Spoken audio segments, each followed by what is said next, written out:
Good day to you. God bless you. Say, welcome to the Shepherd's Chapel. Welcome to this family Bible study hour. Ready to get in our Father's Word. Genesis chapter 12. We're going to pick it up with verse 11 here. God has made a covenant with Abram, who will soon be called Abraham.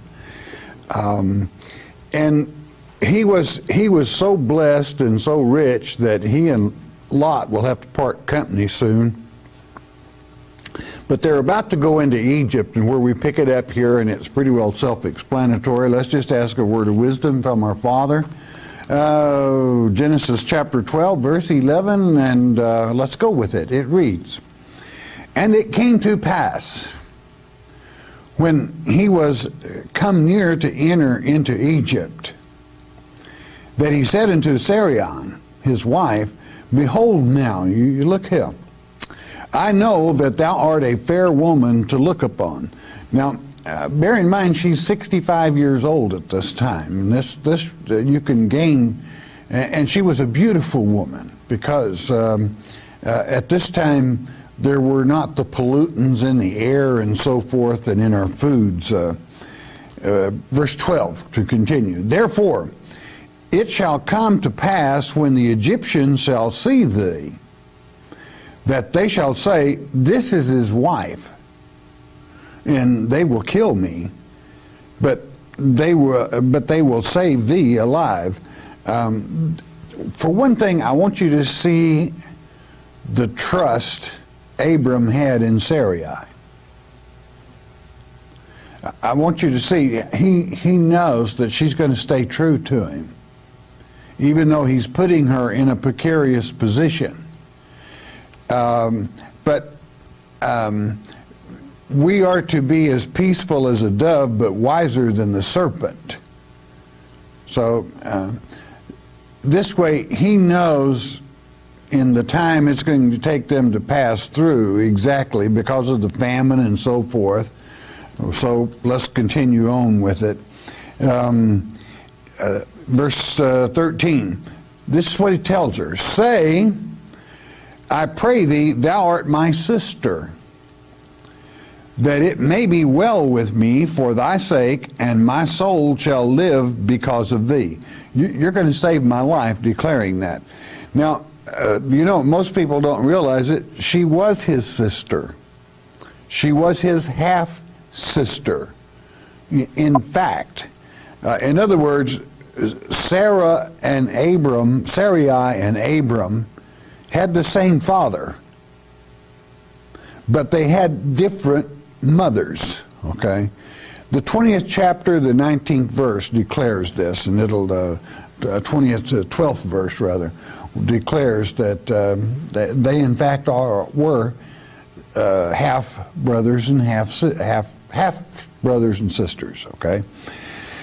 In the earlier part of replenishing the earth, sometimes this was necessary.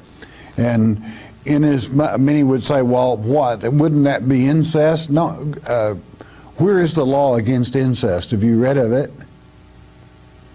We know that what it was like to uncover your father's nakedness, that was already a law. But when it was brother and sister half, then we know one thing. We know that God chose Abram and God chose Sarai. He chose them as man and wife. So there need be nothing else said. Verse 14 to continue. "And it came to pass that when Abram was come into Egypt, the Egyptians beheld the woman, that she was very fair." 15, "The princes also of Pharaoh saw her, and commended her before Pharaoh. And the woman was taken into Pharaoh's house."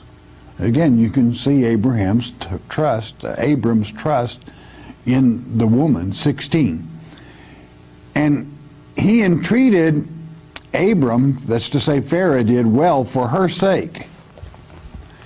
And he had sheep and oxen and he-asses and men servants and maid servants and she-asses and camels." I mean, he Pharaoh took real good care of him, okay? He was rich. Verse 17. And the Lord plagued, the Lord always, when the Lord's in control, He always takes care of business when you've done the best you can do. And the Lord plagued Pharaoh and his house with great plagues because of Sarai, Abram's wife. In other words, this is what you call divine intervention. God intervened because through this must come the family that will produce or bring forth ultimately Messiah. Verse 18. And Pharaoh called Abram and said, What is this that thou hast done unto me? Why didst thou not tell me that she was thy wife? Why didn't you tell me? Well, we kind of know the reason, don't we? 19. Why saidst thou, she is my sister? So I might have taken her to me to wife. Now, therefore, behold thy wife, take her and go thy way. You get on out of here. Go. Verse 20. And Pharaoh commanded his men concerning him, and they sent him away, and his wife, and all that he had. And I'm sure they probably had some escorts too. They were put on the road. I suppose I want you to see the lesson that if God is in something, that He can take those that could harm us and turn them into a great asset. And even in this case, brought safety and so forth with to a family that were suffering from a famine, or were about to, and hey, they did real good. They did real good. But again, I want to emphasize, Abram did not lie. She was his sister also. Okay. Period. Chapter 13, verse 1.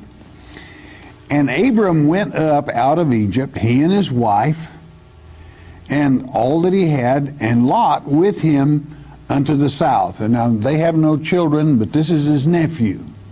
Okay, so they come up, and these are blessed. Our people are always blessed. God said He's blessed, so He was. Verse 2. And Abram was very rich in cattle and silver and in gold. He was probably the first rich man reported in the book of Genesis. 3. And he went on his journeys from the south even to Bethel. This is the house of God where he started from, not where he started, but where he landed after Bethel, unto the place where his tent had been at the beginning, between Bethel and Hai being ruins, and Bethel the house of God. Verse 4. Unto the place of the altar which he had made there at the first, and there Abram called on the name of the Lord. That's something you want to always remember, is in obeying God and following God, what does he owe God? Well, God intervened with divine intervention. He's got some thanksgiving to give. He's got some love that he had better throw forth. And at the same time, ask for guidance. You see, we're not as sharp sometimes as we think we are. So divine intervention in our lives, and it still happens. Maybe not to the degree we have here, but it does. God kicks the rocks out of the road of those that love Him occasionally that you never know about.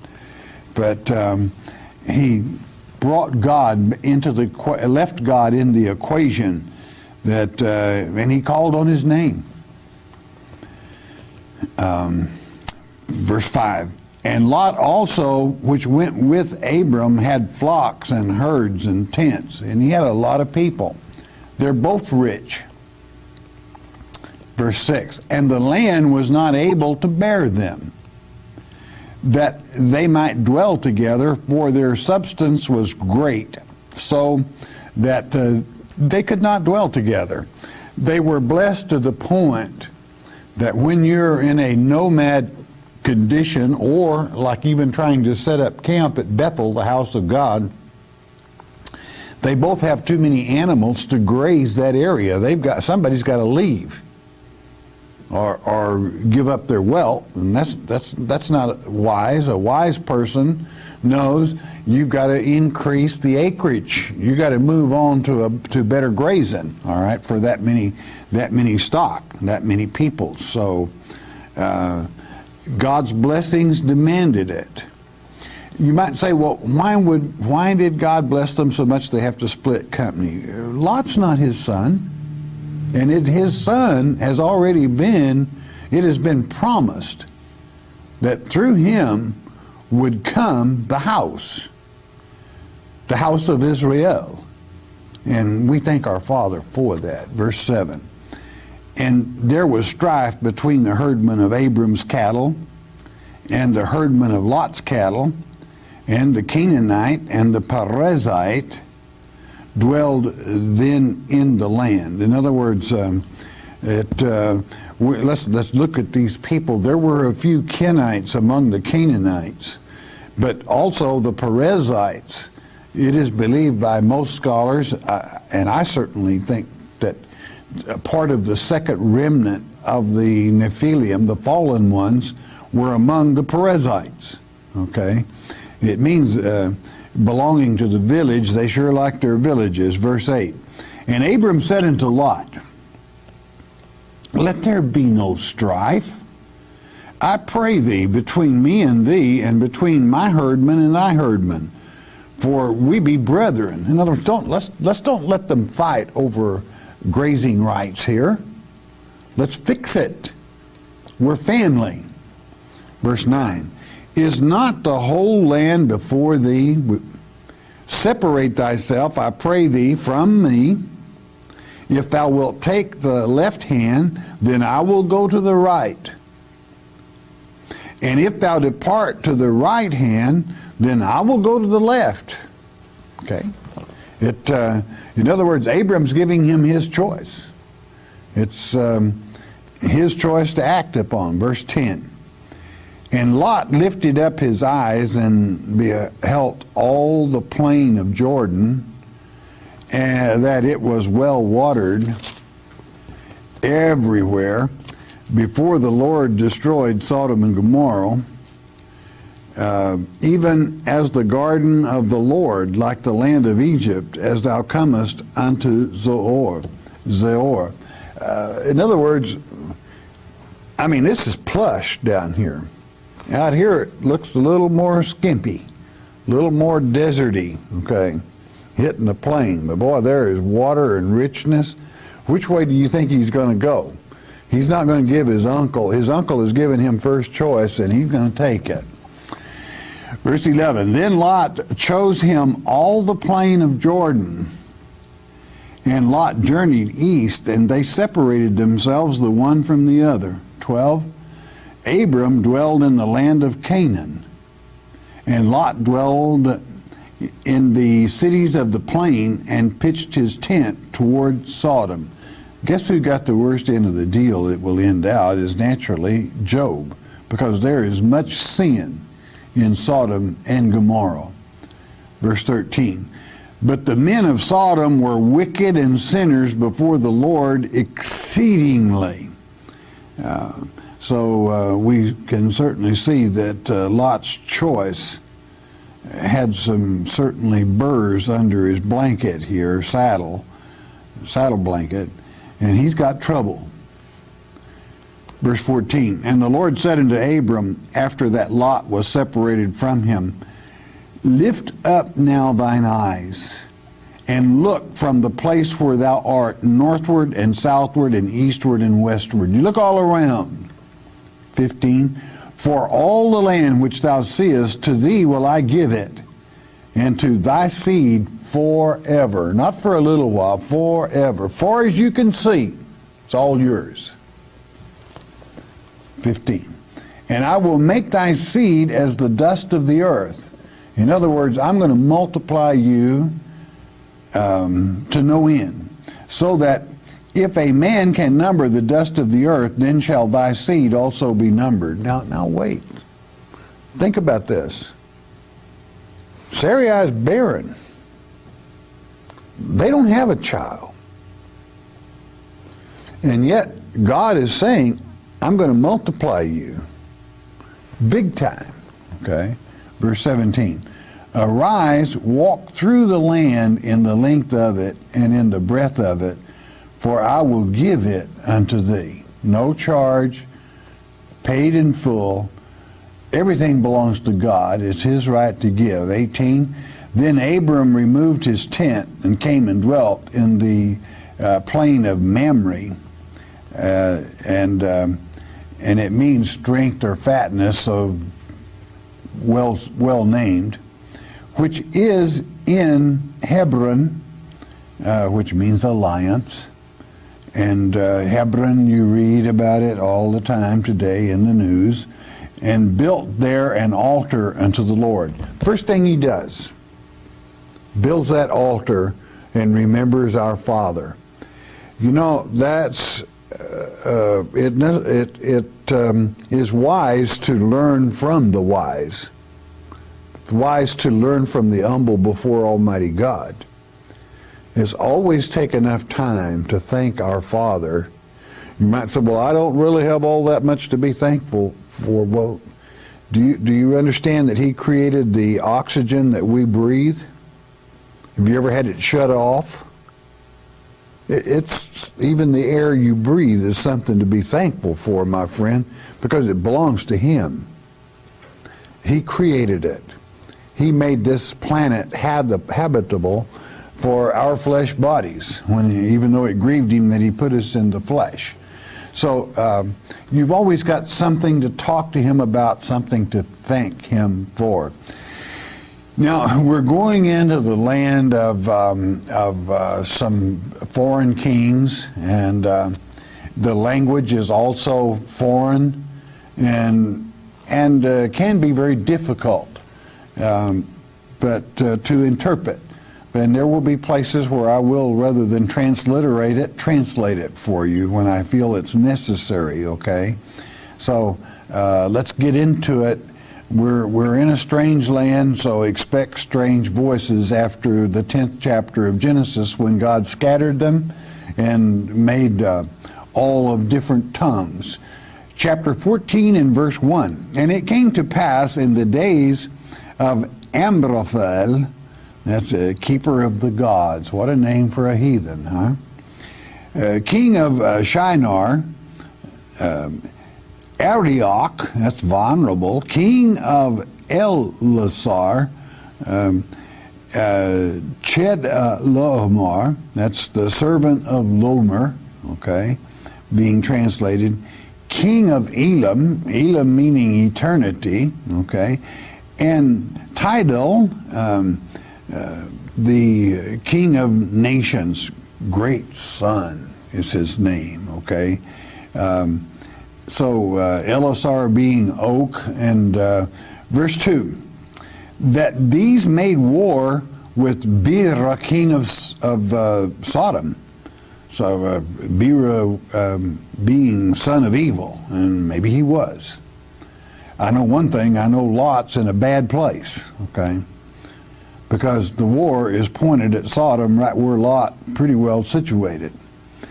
And with Bersha, king of Gomorrah, Shinab, splendid of the fathers, meaning Shinab, king of Admah, and Shemeber, king of Zeboim, and the king of Bela, which is Zoar. Nice heathen names, what? We'll be through them here in a little bit. Hang on. 3. All these were joined together in the Vale of Siddim, which is the Salt Sea. They're ready to attack. They're gathered together. They're ready for war. Verse 4. 12 years they served Kedorlaomer, and in the 13th year they rebelled. No more of this. 5. And in the 14th year came Chedorlaomer and the kings that were with him, and smote the Rephaims in Ashtaroth, Karanaim, and the Zuzims in Ham, and the Emims in Shaveh, Kirathaim. I want you to remember for sure, you know what an Asheroth is, don't you? It's the name of a god, idol of most any kind of the heathen, all right? But the Rephaims in the Ashtaroth, that's the Rephaim being the fallen offspring of fallen angels, or in part fallen angels, Raph. Well, you got a bad lot here, okay? Verse 6. And the Horites, cavemen, in their Mount Seir, unto El Paran, which is by the wilderness. 7. And they returned and came to En Mishpat, which is Kadesh, and smote all the country of the Amalekites, and also the Amorites that dwelt in Hazeron Tamar. I mean, somebody's taking their licks here. Verse 8. And there went out the king of Sodom. This would be where Lot is situated. And the king of Gomorrah, and the king of Admah, and the king of Zeboim, and the king of Bela, the same is Zoar, and they joined battle with them in the vale of Siddim. Verse 9. And Chedorlaomer, the king of Elam, eternity, and with Tidal, king of nations, great son. And Amraphel, king of Shinar, and Shinar being part of Babylon, the back, the shoulder, and Arioch, king of Elazar, 4 kings with 5. Battle time. Verse 10. And the vale of Siddim was full of slime pits, bogs, a mess. And the kings of Sodom and Gomorrah fled and fell there. And they that remained fled to the mountain. In other words, those that dear Lot had decided to settle among lost the battle. They're no more. And this would be quite a war. You with companion Bibles are rather fortunate, because tables and tablets have been found that speak of this battle. And many might say, well, what does that mean? It means God's word is true, that the remnants have been found. Your companion Bible will aid you in that, as well as history itself. Verse 11. And they took all the goods of Sodom and Gomorrah and all their victuals and went their way. So guess who that includes? Verse 12. And they took Lot, Abram's brother's son, his kin, who dwelt in Sodom, and his goods, and departed. I mean, they took it all, including Lot and his family. He kind of made a bad choice, did he not? Looked real good, turned out not so. 13. And there came one that had escaped and told Abram the Hebrew. This is the first time this word is used, and it simply means from Eber, he who crossed the river, and the river is Euphrates. All right, that's all it means. For he dwelt in the plain of Mamre, the Amorite brother of Eshcol, and brother of Aner, and these were confederate with Abram. They were allies. Verse 14. And when Abram heard that his brother, that's his nephew, was taken captive, he armed his trained servants, born in his own house, 318, and pursued them unto Dan, which would be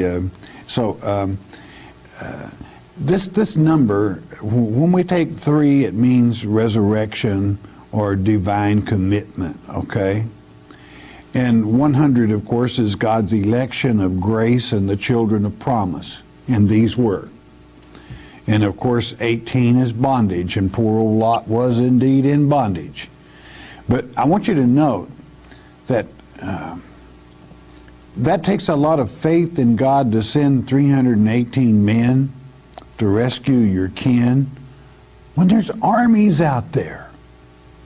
And I'm going to tell you something.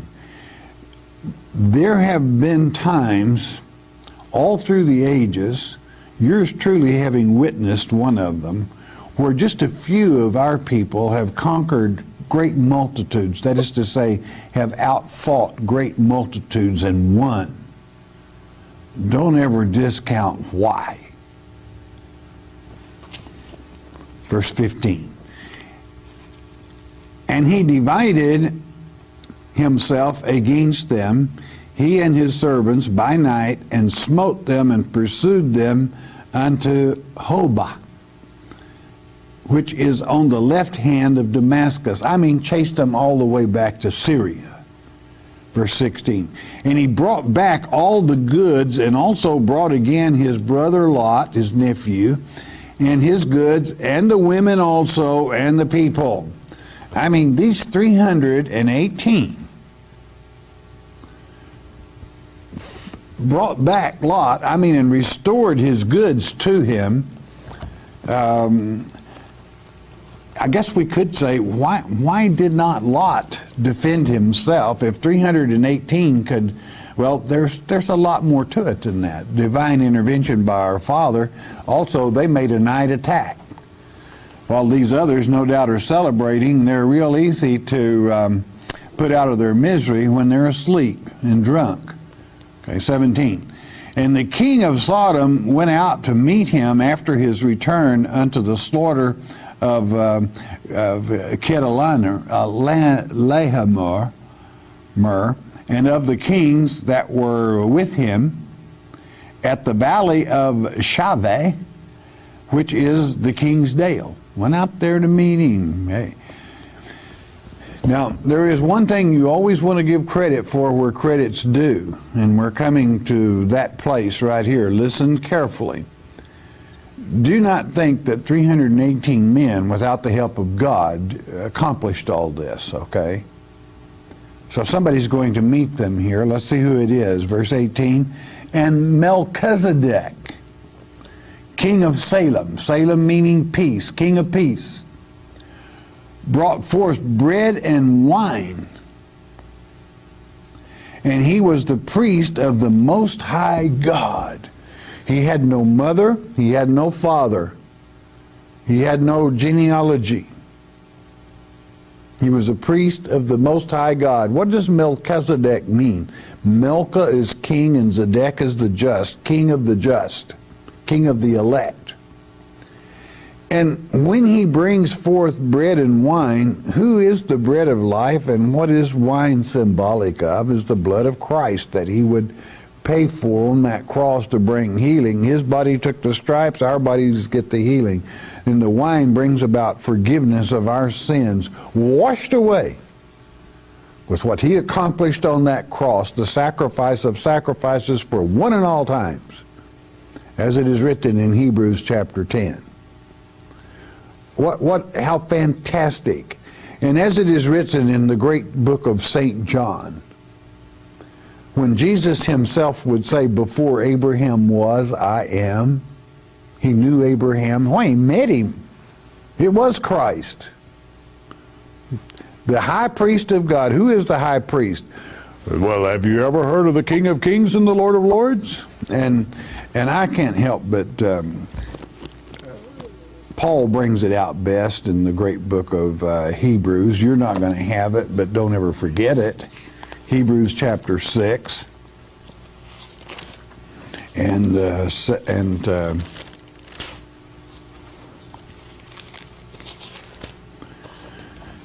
let's go right to 7. Hebrews chapter 7. And verse 1 of that. I'll just read it to you.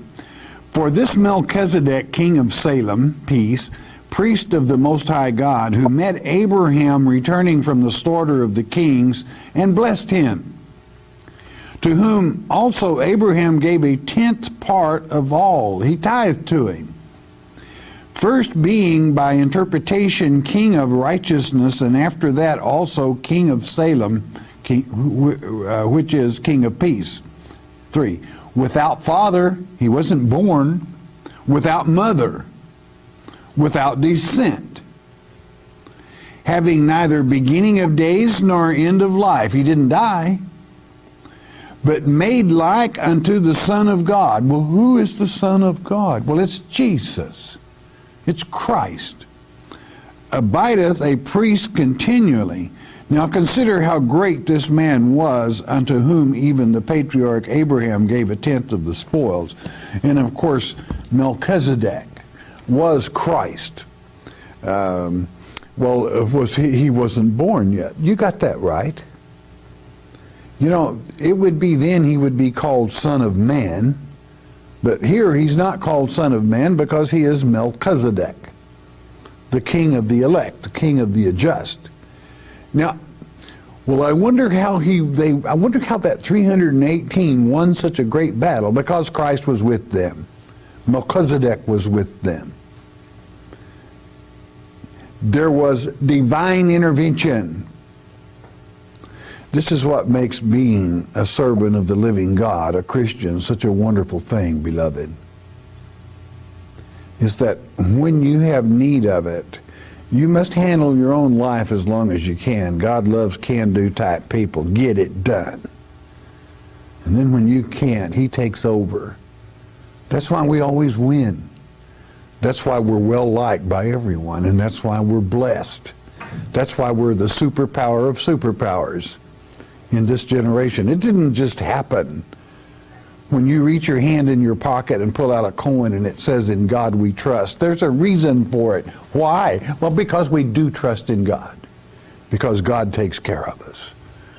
God blesses us. God blesses America, and God blesses the world through America. Why? Because through Abraham, that is the children that went north over the Caucasus Mountains, and later were called Caucasians, settled Europe, and many of them later migrating to the Americas. God said, your offspring are going to become as numerous as the dust. Count them.